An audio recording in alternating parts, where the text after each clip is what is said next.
Hey, Kevin. Hello, Rebecca. Wow. I have a lot to tell you. I bet you do. So much to tell you about related to the Karen Read case. And then today, some news related to the Sandra Birchmore case. So I'm going to start with some news closer to the Karen Read case. We're going to go back to middle of last week in our favorite Massachusetts town. Canton, Massachusetts. So apparently, the Canton, Massachusetts, town of Canton put out an RFP. You know what an RFP is? Request for proposal. And what does that mean? It's when a government body wants to hire out some work, and it asks for businesses in the private sector to submit a bid. Yes. To do the work. Yes. And the work goes to the lowest bidder. So that's how government works. Not always the lowest bidder. Sometimes like the most appropriate, company. Well, I mean, if you're not the lowest qualified bidder. Right. So they put out a request for a proposal based on a vote. It was actually a town vote that they put out for the voters to decide, which passed, that the town wanted an audit of the police department. I wonder why, right? So basically, they put out an RFP for $200,000. Yeah. And it was like, we want to audit our police department. So there was a meeting last week of the committee that's ostensibly going to be in charge of like the procedure around this audit, an open hearing, an open meeting, and it was like a 5-person-ish committee. And it Do we know where was... these members are from? Are they elected officials or people at large? I don't know. Yeah, okay. I can look into that. Okay. But the meeting was a fucking disaster. Yeah, surprise. It was a fucking disaster. Townspeople showed up. Of course, Rita was there. All the Rita Lombardi, all the usuals were there. But it was also a disaster within this committee. I'll ask you to clear the room. Yes. And don't think I won't. It was supposed to be a routine meeting, the first step in launching an audit of the Canton Police Department.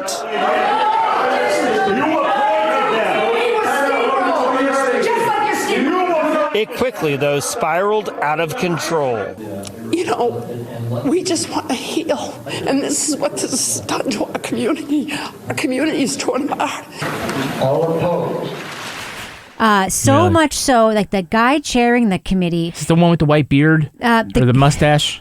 There is a Walrus guy? man on this committee, okay, who said that he doesn't understand why it keeps coming up that police at the scene of the John O'Keefe death, that Canton police were collecting evidence in solo cups and blowing away snow with leaf blowers. He literally is like, I don't understand why this keeps coming up.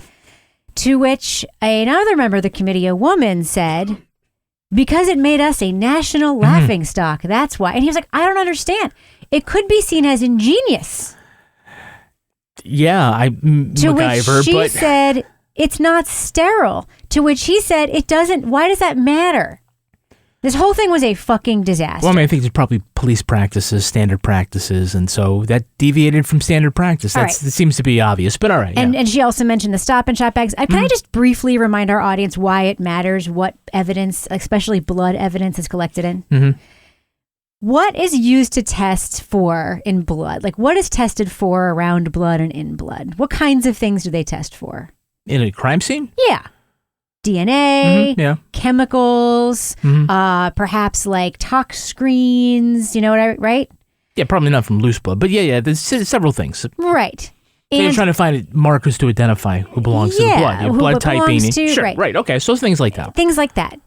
You don't know where a solo cup has been. And you don't know, even if it comes from the package, where it was made, who touched it, who touched the machinery that made it, right? Inside the Stop and Shop bag, what kinds of groceries were in there? Who handled those groceries?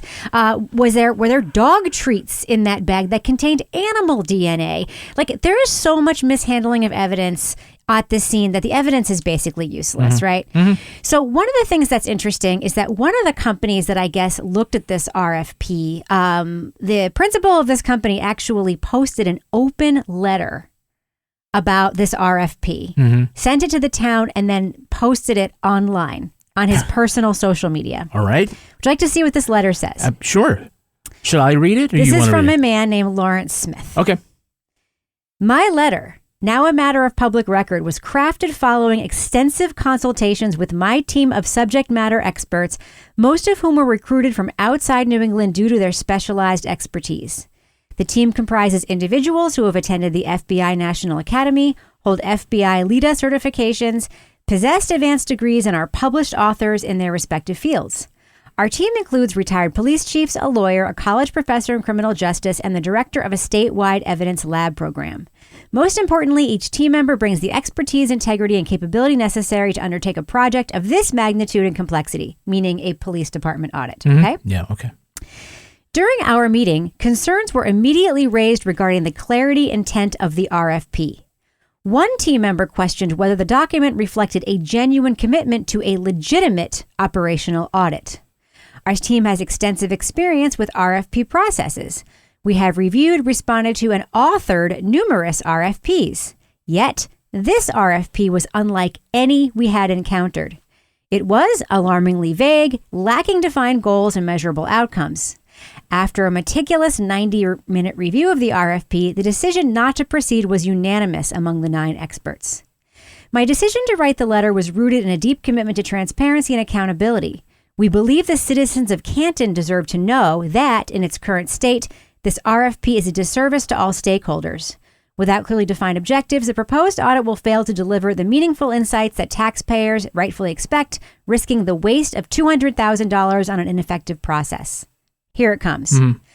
Our concerns were further validated after observing the IAC meeting designed to address the vendor inquiries. That was the meeting I was telling you about.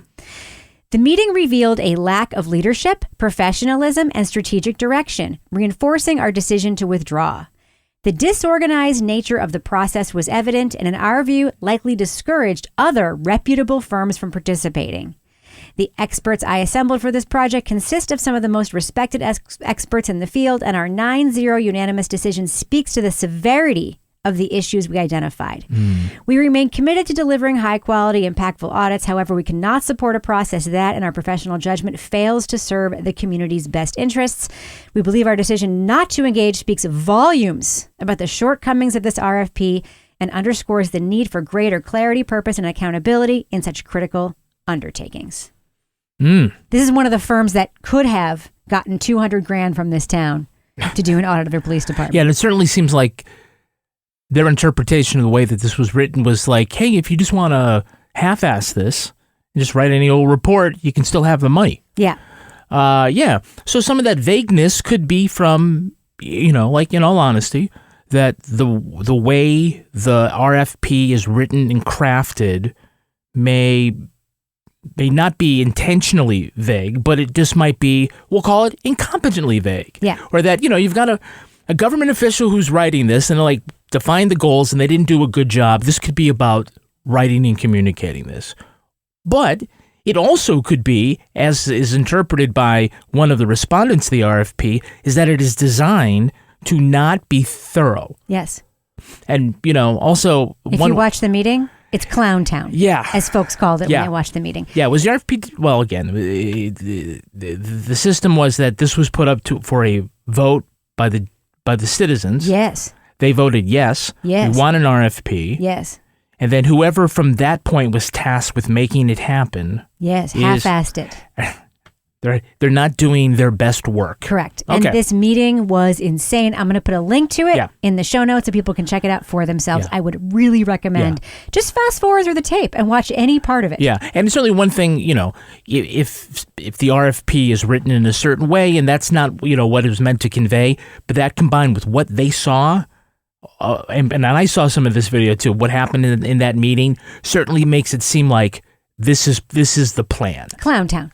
Clown Town. And I would recommend too, because you can just go and file a report and say we did this, and probably it will turn up nothing, and they can move on. Do you know why I don't believe the incompetence or the mistake part of it?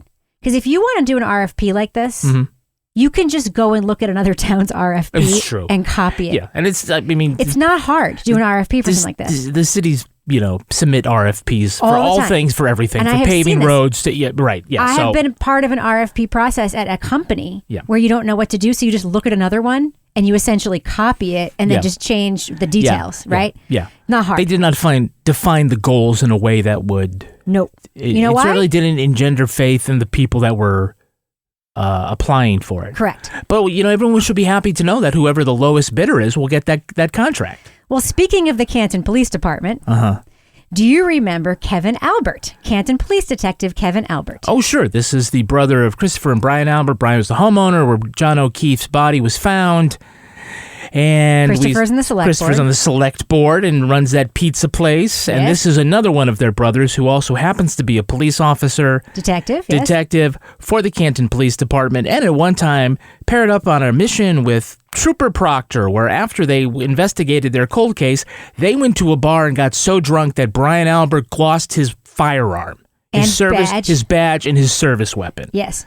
And then so when that came out at trial, he was suspended or he was announced that mysteriously disciplined. he was being disciplined, and but they didn't say much more on it, which actually when it comes to like disciplinary process for public employees, that is not uncommon. But The report came out. We have heard the discipline that he accepted was, wait for it, he took 3 unpaid 8-hour shifts. you work for free. Still going to collect his $146,000 this year. Yeah. And he did 3 unpaid 8-hour shifts. And he probably got a very sternly worded letter placed in his file. Correct. Ouch. And the communications between the two were in this report.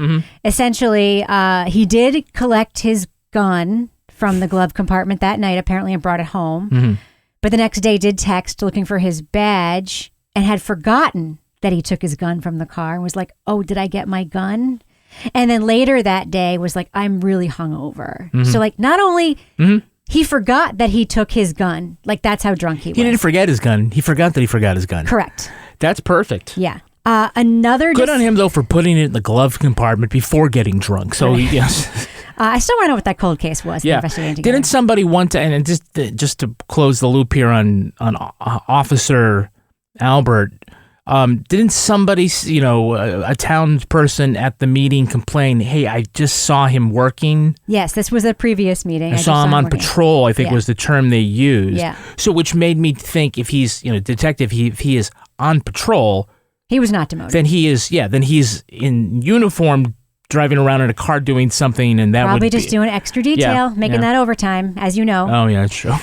Okay, so another cop who was disciplined after an investigation was Yuri Buchanan. Do you remember who he is? He's state police trooper assigned to that DA's office, and he is the supervisor of Trooper Proctor. Very good. So why do you think he would be investigated and disciplined? Well, let's see. I'm sure just from a administrative point of view, Yep. if you have a subordinate who is a big fuck up, Yes. then your boss wants to ask you questions Correct. about that. You got it. That's exactly why? That's Okay. exactly All why right. he was investigated and disciplined. Okay. And so he was disciplined for failing to properly supervise Trooper Proctor, failing to intervene during all these texting. I believe he was on the text threads. Oh, Jesus. So he was failing to properly supervise, failing to intervene, failing to be a good boss, essentially, to this fucking dude. This dude. And what do you think his punishment was for one of the biggest police scandals and the most public police scandals in recent Massachusetts police history? For him, he probably got a very sternly worded letter that went in his file, and then also a very stern look from his supervisor saying, don't do that again. Well, he also had to give up 5 vacation days. 5 vacation days? Yes. Out of his 40 that he gets? Or As many vacation days. Oh, wow. And as we know, he's still at work because not only has he been going to people's houses and telling them that, you shouldn't, quote, threaten witnesses and serving them with subpoenas and so forth. But yesterday, he was seen outside of 32 Fairview Road next to the John O'Keefe crime scene, surveying the scene where John O'Keefe was allegedly struck, by Karen Read's vehicle, which I do not believe he was struck by a vehicle because injuries don't match it. And obviously doing some evidentiary work for an upcoming trial. Now, this photograph here looks like off of someone's phone. Yes, there he is. See him? That's okay, Buchanan, and the piece near some folks. Looks probably some potential like a experts. surveying group. Yes. He's got like a long rod with something at the top of it. So they're probably doing some kind of data collection, measuring for the upcoming retrial. Yes, and by the way, this is this is a picture. This is from Aidan Carney, Dr. Turtleboy's Twitter that I saw this. I've seen it elsewhere too. I would not be surprised if the new prosecutor has a different theory about how he wants to pursue this, and he is looking for data to back that up. Right, or just wants them to sort of redo it again. Yes, and of course, one of the pro. So I don't know how, like 2 years later, in the middle of fall. Yeah. You're going to. All right. Yeah. Anyway. So of course we should note that there was no placement of the body ever marked. Mm-hmm, so we don't know where the body actually was. Right, so I don't know exactly what they're measuring. Right. But of course, if they come into it thinking this is an accident, that's probably, anyway. Yeah. One of the many pro Karen Read parody accounts says, I heard they happened to find the whole taillight all over again yesterday. Very, very funny response there. So he's obviously fine, doing just fine. Everyone there is doing just fine. So that's what's been happening so far that we've missed in the Karen Read case in the last few days. But I have something else that I need to share with you that is a little more serious. Okay. So, as we know, Matthew Farwell, a few weeks ago, was arrested by the FBI for allegedly, and I'm using the word allegedly because that's what you're supposed to use before someone has been convicted, of staging the suicide of a young woman, Sandra Birchmore, in Canton, Massachusetts, when allegedly he actually strangled her to death. She was pregnant with his child. And he made it look like a suicide. Oh, you're mistaken. That's officer, not Mr. Officer Matthew Farwell. There you go. Yeah. Okay. The thing that I mentioned earlier, there are two other men allegedly involved with Sandra Birchmore who also were members with the crime of Stoughton Police Department. Yeah. And one of them is William Farwell, Matthew Farwell's twin brother. Who's also a police officer. Officer. All right. Not anymore. Because Officer William Farwell has been decommissioned. His certification has been revoked by the Massachusetts Post Commission. And he is no longer a Stoughton Police Department, and he's no longer commissioned as a police officer. So that'd be the equivalent of having your license revoked. Correct. So, okay. All right. He also faces a federal charge. Which is more than being fired by his local department. The state has intervened and said, we're pulling the plug on you. Correct. Because of fill in the blank here. Yeah, okay. Yes. There are also explicit text messages exchanged between Birchmore and William Farwell in 2020 when she was 22 years old. Remember, she was killed in 2021, in February of 2021. Now, get this.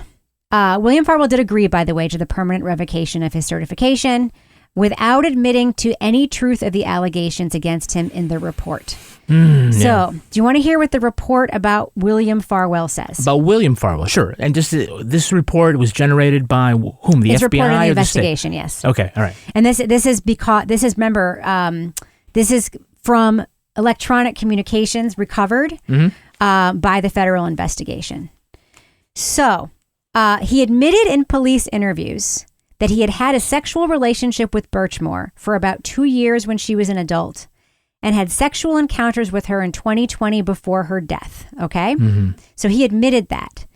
And he said that last time he saw Birchmore was in December of 2020 when he learned she was pregnant with his brother's baby.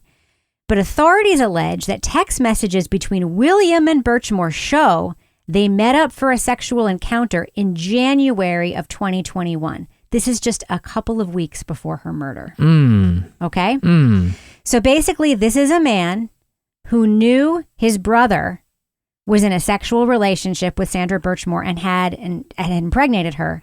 He was continuing a sexual relationship with her and had sex with her just a couple of weeks before she was murdered. This is another man. They are twin brothers. Yeah. Twin brothers. Yeah. So of course he knew.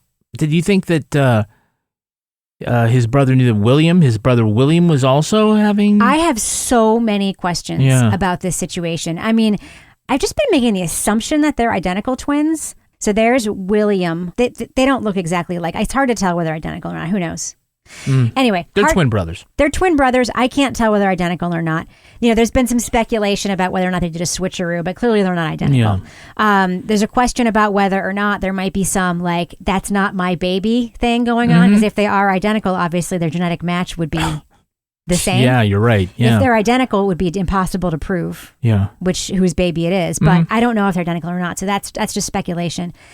The fact that 3 men. That I know that there are 3, but these 2 brothers were both absolutely taking advantage of this young woman. And now you can say all you want, listener, that she was consenting to sex with these men. She believed that she was, but it's very difficult to call this a consensual relationship when they began, when she was a teenager, a vulnerable person under their care in this program. That is when it began. She was groomed. Absolutely groomed. And there's electronic evidence to show that she was groomed. So at that point, it is impossible to call a relationship fully consensual. And she had a lot of issues as well. And it is disgusting what these men were doing to this woman. Thoughts? Yeah, no, I mean, I think that there's a lot of evidence here of their view of her as less than. And you know, I think that's like, when you victimize people, you spot them as victims and you size them up as victims, that you size them up as being able to be disrespected and thought of in that way. And certainly, you know, I'd like to think that if Matthew Farwell was having an affair with a duchess who got pregnant, that he would not go to the conclusion of staging a suicide. But or maybe murdering her. Or murdering her. Yeah. Well, that's what I mean. Murdering her and staging it as a suicide. But the fact that this is a woman that he used, right? And, you know, dehumanized. And just the way that he treated and thought about her as being less of and being worthy of the crime against her, right? I have to feel that, you know, and it's because other people treated her that way too. Right. You know, she was badly mistreated and disrespected all along the way. All along the way, being victimized from a teen. I mean, there's just so many terms you could throw at, like why this was a bad relationship or a bad situation for her. But like when you think about more than the way that they treated her, the way that they perceived her is also disturbing. And I think that's what led to. That's the way out of this case. Yeah. Is that I can just kill her and people will believe it's a suicide if I make it look good enough, because that's who she is. Yeah. But I couldn't, but if it were a mayor or of the city or a public an executive or somebody that they would consider as a fine, upstanding, tax-paying citizen, then it would look bad. Yep. Or I wouldn't even try. That wouldn't even come to my mind. But they treated her like garbage all along, and so that's why he thought he could get away with it. They did, and it's what's coming to light now, which is just incredible, is how much the chief of the Stoughton Police Department and how much the chief of Abington Police Department, apparently, which is also involved, knew about these officers months before this all came to light. There was a story by Ted Daniel at the Fox 25 station the other day about there's a tape of a school resource officer. This is on videotape. I watched the tape of him talking to this police officer about Sandra Birchmore telling him that she was sleeping with these police officers, okay? Or one of these police officers. And this tape exists, and they did nothing. They did nothing. Plus, there was the phone call, the anonymous phone call, which a cop, instead of telling a supervisor, actually told Farwell that came in. There were jokes made within the station about these relationships. After her death, a bunch of people participated in jokes about her death. Apparently, it was maybe somewhat known that he had done this murder and covered it up, and there were jokes made about that. People knew, at the very least, people knew about the nature of what these men were doing to this woman, this young girl and this woman, and did nothing. It was a joke. It was sort of a thing that was wink, wink. You don't want to get these people in trouble. And that's the culture. And it's insane. It's absolutely insane. One final update that we need to talk about. Another piece of news that came out last week. Karen Read's attorneys filed an appeal to the Supreme Judicial Court of Massachusetts. They asked the Supreme Judicial Court to overturn Judge Cannoni's ruling to keep all 3 of the charges against her intact. Right. They are asking the appellate court to dismiss the 2 charges that the jury said that they would have acquitted her on. Correct. If they were asked. If they were asked. Okay. If Judge Cannoni had asked them, which charges are you hung on? They would have only said they were hung on the 1 manslaughter charge, and that they were not guilty on second-degree murder and not guilty on leaving the scene of the death. And they were hung on the manslaughter charge. So Karen Read's lawyers are claiming it would be double jeopardy to retry her on all 3. Right. So the Supreme Judicial Court, apparently there's a process here where it could be heard by a single justice who could, make the decision. It's a normal step. Or kick it back. Right. Okay, yep. And the single justice decided last week to kick it up to the entire panel to consider. Now, I know why. Well, from what I understand, it's because it's considered important enough for the entire panel to hear. Yeah. Thoughts? Yeah, I mean, I think that the process would have played out very likely that they would go to this judge and the judge would make a decision, this appellate judge, and then that decision would be appealed and it would go to the full bank. Yeah. And so this judge recognized that there are significant legal issues here, precedent-setting issues, so it may as well just go right there, skip the step. Right. And it's important because there are certain things that are appealable after a trial, but there are certain things that that are appealable before, and it has to do with whether or not the defendant should go on trial in the first place. So it's things like double jeopardy and immunity. Right. Those are things that you don't go and they get convicted, and then you go back and try to win that on appeal. Right. So this is what this case is. They're like going to be arguing a double jeopardy claim here, and with the unusual circumstance that the jury would have if they had been asked if the process had played out correctly. Right. So I think this is good for I think it's probably good for Karen Read. I don't know if this is good, if they're going to prevail, because what the Massachusetts law in question says that, essentially it ain't legit until a jury says it out loud in court. Right. So that might be that's going to be the precedent that they're going to be, turning on. Right. But no, I think it's smart. I mean, it's like... But it's not like the NFL where they can look at the tape and send it to New York, right? It's not like that. They're not going to watch the tape, are they? The tape? Which tape? The tape of the trial where she didn't ask. They're not going to watch that. Well, they may. I mean, I think... They probably would read the transcript. The transcript will probably... Yeah, I mean, there's probably no point in using the actual video unless it's something that's not captured in the official court record. But, right. So, one thing I want to mention is we know someone, who we will not name, who actually used to work with Judge Cannoni in the public defender's office in Massachusetts many, many years ago. And that person was telling us their experiences working with Bev Cannoni, that Bev Cannoni was very well liked, really good public defender, and then I guess changed offices before becoming a judge. And this person is also married to another lawyer. This person, by the way, is no longer working as a public defender, no longer works in Massachusetts, is married to another lawyer. And this couple knows very little about whatever this issue is that's being argued about. And they said... They're not listening to the Readathon. No. Okay. But they said, what is the error that's being argued here that Judge Cannoni did? And you and I explained it to them in a very measured way. There was a dispute about the verdict form. Post the dispute, the jury was sent back twice. They knew about the Tui Rodriguez rule, so they knew about all that.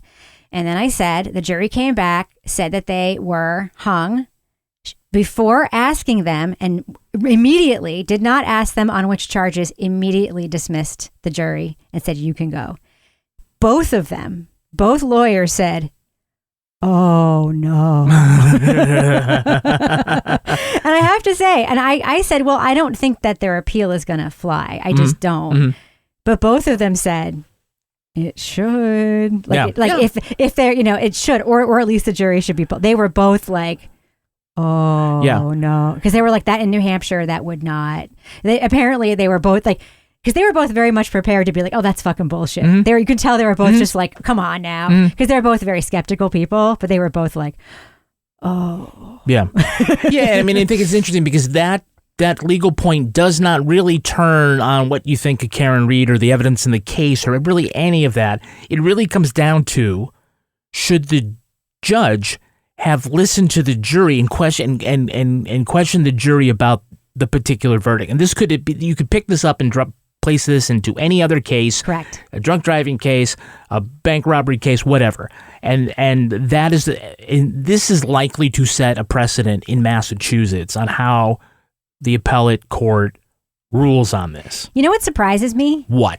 In the appeal, that they are not highlighting more the dispute about the verdict form.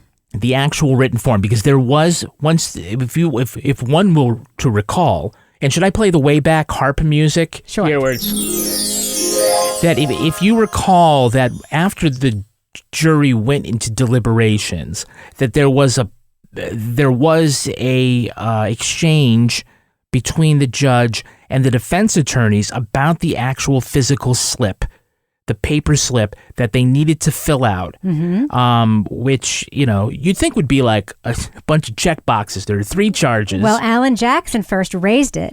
Judge Canoni said, this is the way the slips look in Massachusetts. You wouldn't know that because you don't practice law here. And David Yannetti, who does practice law here, said, I've never seen a slip like this before.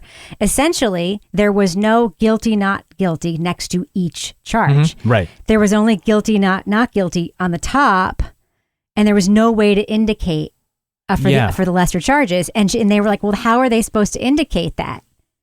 And she was just like, they would just say, like, they should have a very vague answer. Yeah, no, I think at the time, you're kind of like, oh, that's... it makes perfect sense. It makes sense. Hopefully that's not going to be an issue. Because I'll just say to you, dear listener, imagine I'd say start from scratch, like you're doing an RFP.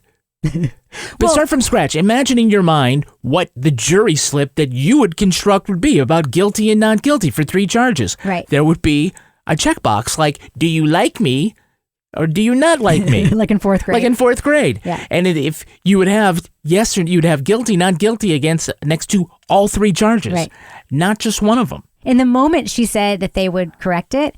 But then when they were disputing this during when they brought in their new lawyer, Weinberg from Boston, when they brought up this matter in this appeal hearing, this hearing before Canoni later, she said under her breath that we didn't fix that. Remember? Yeah, we didn't fix that. So I'm surprised this isn't a bigger issue. We'll see. Well, I'll just say that I think in the hearing to Canoni, in their appeal to Canoni, they were going to go very gently and not point out her errors, right? They weren't going to put her back against the wall because they want a positive result from her. They will go much harder on her in front of another judicial body. Can't wait. Yeah.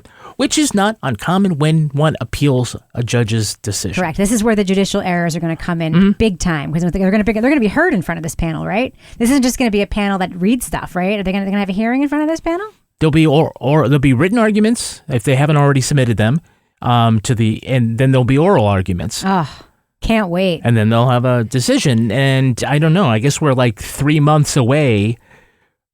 Ostensibly from the retrial, but like I said, out there measuring for some reason. Yeah, like I said, I just do not see this proceeding on time in January with these other issues. And right. Is there a chance that after this they could appeal to the U.S. Supreme Court? Yes, they could. Because we're talking about a double jeopardy issue. This is the kind of shit that I'll tell you. I cover the Supreme Court a lot in the podcast I oversee by day, Civics 101. And granted, they only take up like 1% or whatever of cases that are sent there. This is the kind of thing that might be like a shadow docket ruling where they don't like take it up and then release it in June. This is the kind of thing they might take up and do really quickly or not take up at all.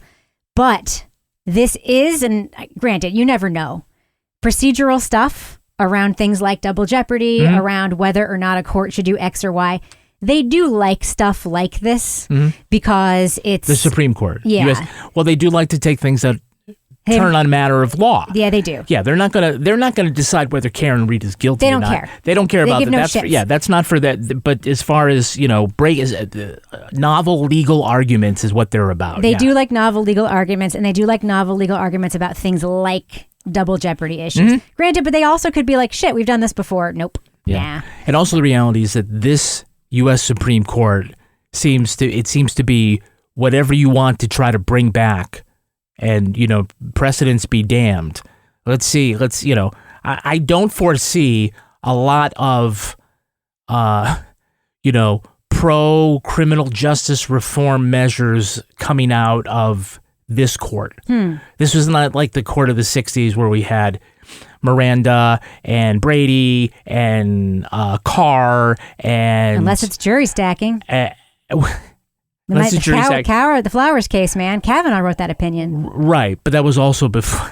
That was also the makeup of that court was different. Was still different. I'm just saying that I'm not the first person to have this observation. No. It's absolutely that very people that conservative could not win certain points in politics are finding pretexts to bring them to the Supreme Court so that they could, change the law that way. Yeah, because they have demonstrated a willingness to do that. One final thing I want to say on that note about politics. Yeah. When Aidan Carney was on this show, he said something interesting, which is that if Donald Trump were elected, there's an excellent chance that Joshua Levy would no longer be U.S. State's Attorney for the District of Massachusetts. Okay? So one thing that I know is that Aidan Carney, a.k.a. Turtle Boy, actually is a Trump voter. He said that on Twitter. He's a, conservative, libertarian type guy. His politics probably don't align with a lot of those people who listen to our podcast, who are pro-social justice and so forth. He has some views that I don't agree with in terms of being on certain issues that have to do with human rights, civil rights, and so forth. That being said, his reporting on this case has been extraordinary in many ways, which is one of the reasons why I look to him as a source in this case and around police cases in Massachusetts generally. So it's one of those things where a clock can be right on certain issues, even if they are wrong on others. And his politics aside, he said on this podcast that if Donald Trump were elected, there's an excellent chance that Joshua Levy would be removed as the U.S. State's Attorney for the District of Massachusetts. And that if, folks really wanted this state, Joshua Levy, to remain there, and he of course is the guy who's been pursuing this federal investigation into the Karen Reed investigation, that they might want to think about that when they voted. So I tweeted about this, and I got a bunch of tweets back, people saying, oh no, these people serve 4 years. No. The term actually is 4 years, or at the pleasure of the President of the United States. And one thing that we know is he's also the acting U.S. Attorney for but that also is through the 4-year term. One thing that we know is that there is a thing called Project 2025, which is real. It's not imagined. And Project 2025 does envision replacing people like U.S. attorneys with people who are pro a certain agenda. Joshua Levy does not fit the Project 2025 profile. So it is without a doubt, pretty much, that someone like Joshua Levy would be replaced if Trump were elected. It's just something to keep in mind. I think that Aidan Carney was actually spot on in that prediction. And it's something that I'm thinking about as the election approaches. And I don't know if this U.S. Attorney's Office is thinking about that as they're thinking about this investigation, things they might want to wrap up before November, but the clock is ticking on all the work they're doing. So we'll see. I don't know if this investigation is ever going to be wrapped up or if it's ever going to conclude, but it's certainly something I'm thinking about. Yeah. What about the race for the district attorney? Yes. So there has been another candidate. It's not even worth talking about hardly, but there has been another candidate who has thrown his hat in the ring and has said he may challenge Norfolk County District Attorney Michael Morrissey in 2025. We'll see. It's not, I don't even want to talk about it too much. It's not for another year, but he's a prominent lawyer, well-regarded lawyer, defense attorney. And let's just say this, it's about fucking time. That dude has had that job since 2012 and has only ever been challenged like once. And that was like when he first ran. So it's time for Morrissey to... I don't have a problem with that if he does a good job. but it sounds doesn't. like he doesn't do this. Yeah, He doesn't. yeah. No. I think he certainly. If you are a political opponent, this is the time to strike because this is when he's at his weakest. I Yeah. don't believe in like talking about people's looks, but does he not look like central casting corrupt district attorney guy? He does. If you were dressed in all white like Boss Hogg, He's the guy you cast in like the Departed style movie about a corrupt district attorney guy. yeah. He's unbelievable. All right, so Kevin, that was a very action-packed readathon. action-packed readathon. Let's yes. go ahead and wrap it, and I promise we will be back when there's a lot more to report. And we'll talk to you soon. Thanks so much, Kevin.